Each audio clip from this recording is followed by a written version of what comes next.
नमस्कार, पर्दाफाश देख रहे हैं आप। मैं हूं आपके साथ सोनाली। आज बात करेंगे अतीक अहमद की उल्टी गिनती की। जी हां, सही सुना आपने। अब अतीक की उल्टी गिनती शुरू हो चुकी है, क्योंकि पुलिस के छापे से ऐसे खुलासे इस केस में हो रहे हैं कि रोज नई नई परतें इस केस में खुल रही हैं। और अब छापे से अतीक के ऐसे राज खुल गए हैं जिसने पुलिस के भी होश उड़ा दिए हैं और कई सवाल खड़े हो गए हैं। तो आज पर्दाफाश में इस केस से जुड़ा एक एंगल बताएंगे, छापे से जुड़े खुलासे बताएंगे और नए सवाल जो अब केस में जुड़े हैं वो सुलझाएंगे। तो चलिए शुरू करते हैं। प्रयागराज उमेश पाल हत्याकांड के सिलसिले में प्रयागराज पुलिस ने धूमनगंज क्षेत्र से 5 शातिरों को गिरफ्तार किया।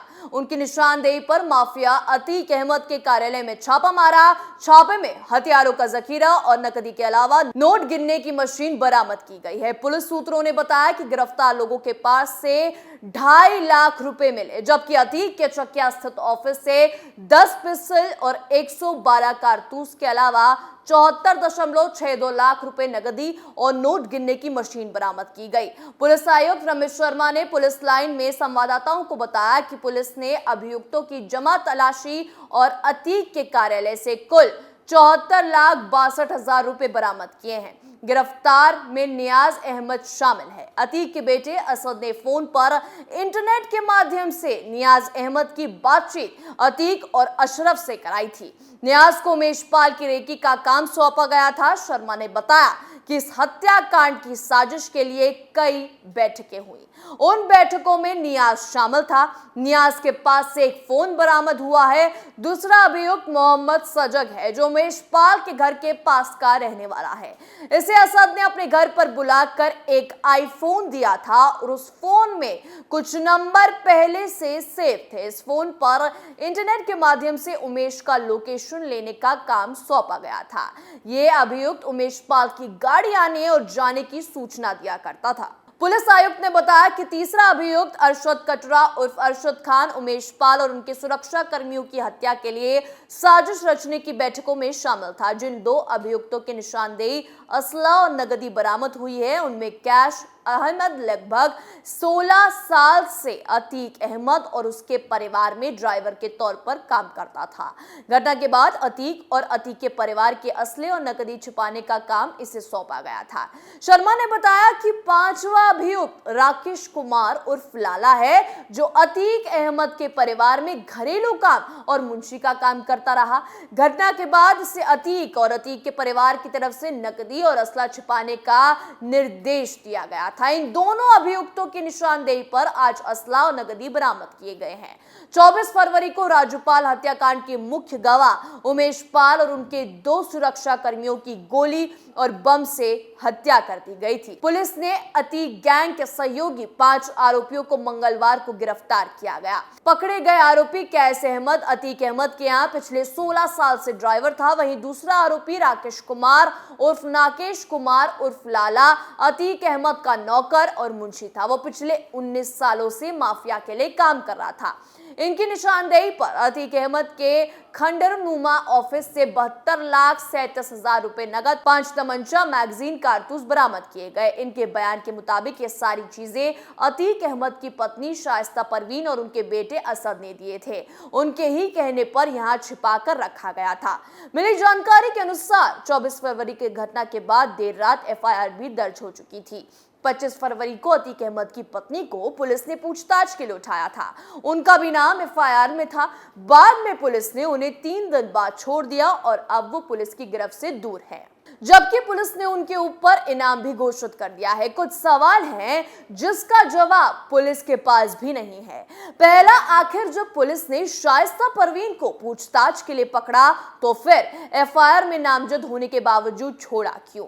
पूछताछ में पुलिस के कई आला अधिकारी भी शामिल थे।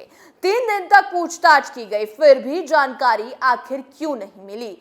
चकिया के जिस मकान को 2 मार्च को जमींदोज किया गया वहां शाइस्ता परवीन घटना के बाद 2-3 दिन तक रही थी। वहां पुलिस और पीएसी का पहरा लगाया गया था। फिर कब इनके नौकर और ड्राइवर ने बैग और असले को अतीक अहमद के टूटे फूटे ऑफिस में पहुंचा दिया और किसी को भनक तक नहीं लगी। शाइस्ता परवीन अपने किराए के उसी घर से अपने बेटों को बेगुनाह बताती रही। इसके साथ ही कोर्ट में वकील के माध्यम से अर्जियां भी दाखिल करती रही। इसके बावजूद शाइस्ता परवीन को गिरफ्तार नहीं किया गया। सबसे बड़ी बात, अतीक अहमद की पत्नी उमेश पाल हत्याकांड में नामजद शाइस्ता परवीन को किसके इशारे पर छोड़ा गया और इसको लेकर एसटीएफ के जांच अधिकारी भी हैरान है। पुलिस जहां एक तरफ अतीक की पत्नी शाइस्ता परवीन के ऊपर इनाम राशि बढ़ाने और पोस्टर जारी करने की तैयारी में है, वहीं इस बड़े सवाल से दूर भाग रही है। अब लुकआउट नोटिस जारी करने की तैयारी के बीच पुलिस को लेकर यह सवाल लोगों की जुबान पर है। वहीं गुजरात के गृह राज्य मंत्री हर्ष संघवी ने साबरमती जेल का करीब 3 घंटे तक इंस्पेक्शन किया। इस दौरान हर्ष संघवी की सुरक्षा व्यवस्था, बैरक, अस्पताल और कैदियों का रखरखाव की व्यवस्थाओं का जायजा लिया। संघवी ने गुजरात पुलिस महानिदेशक जेल के एल.एन. राव से कई चीजों के बारे में पूछताछ की थी। गृह राज्य मंत्री खुद कैदियों की बैरक में गए और साबरमती जेल के चप्पे चप्पे की जांच की। इस दौरान जेल के तमाम अधिकारी मौजूद रहे। गृह राज्य मंत्री के औचक निरीक्षण अधिकारियों में हड़कंप की स्थिति रही।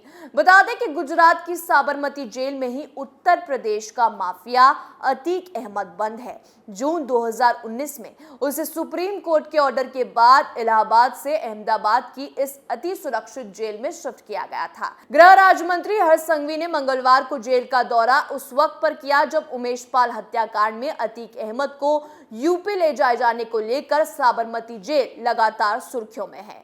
बीच में कुछ मीडिया रिपोर्ट ने दावा किया था कि माफिया अतीक अहमद ने उमेश पाल हत्याकांड की साजिश साबरमती जेल से रची थी।